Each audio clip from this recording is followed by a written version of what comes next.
भाई और बहनों, आज हम एक ऐसे मौजू पर बात करेंगे जो हमारे दिलों के करीब है। रमजान और हमारी शख्सियत साजी की बुनियाद। ये बाबरकत महीना सिर्फ रोजे रखने का नहीं बल्कि खुद को एक बेहतर इंसान बनाने का भी मौका है। आइए देखते हैं कि कैसे रमजान हमारी शख्सियत को निखारता है। जिंदगी की अमली मिसालों के साथ रमजान में शख्सियत साजी की ट्रेनिंग लें और आम दिनों में भी अपने अखलाक, किरदार, गुफ्तार, परहेजगारी, शुक्रगुजारी और हुस्न सलूक के जरिए अपनी पर्सनैलिटी में नुमायां तब्दीली बरकरार रखें। अब हम बात करेंगे सब्र और बर्दाश्त यानी गुस्से पर काबू पाना कैसे। रमजान हमें सब्र और बर्दाश्त सिखाता है। मिसाल के तौर पर अगर आप दफ्तर में हैं या फैमिली में और कोई बगैर किसी वजह के आप पर तनकीद करता है तो बजाय गुस्सा करने के आप रोजे के एहतराम में मुस्कुरा कर जवाब दें और दिल में कहें, अल्लाह मुझे सब्र अता फरमा। अब हम बात करेंगे दूसरों का दर्द महसूस करना कैसे। हमदर्दी और सखावत की नियत है।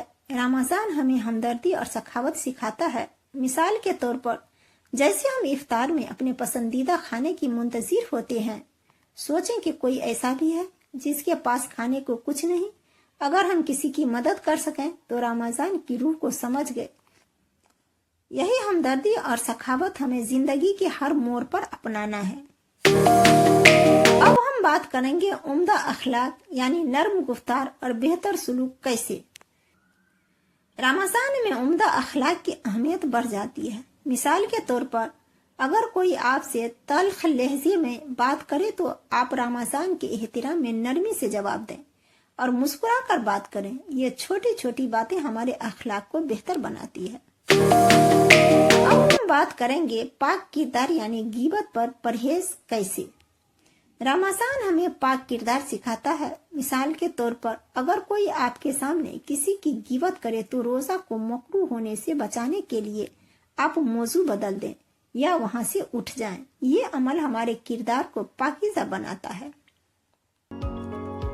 अब हम बात करेंगे बेहतर सलूक और माफ करना सीखें कैसे।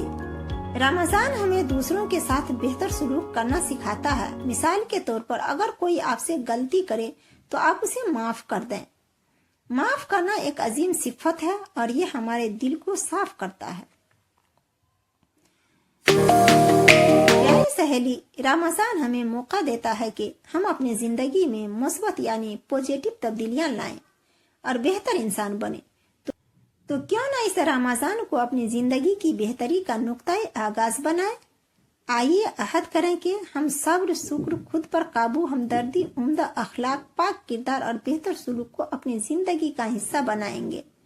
अल्लाह हमें इस बाबरकत महीने की कद्र करने और इससे भरपूर फायदा उठाने की तौफीक अता फरमाए और आइंदा दिनों में भी इस पर अमल करने की हिदायत अता फरमाए। आमीन। जज़ाकल्लाह खैरा। रमजान मुबारक। अल्लाह हाफिज।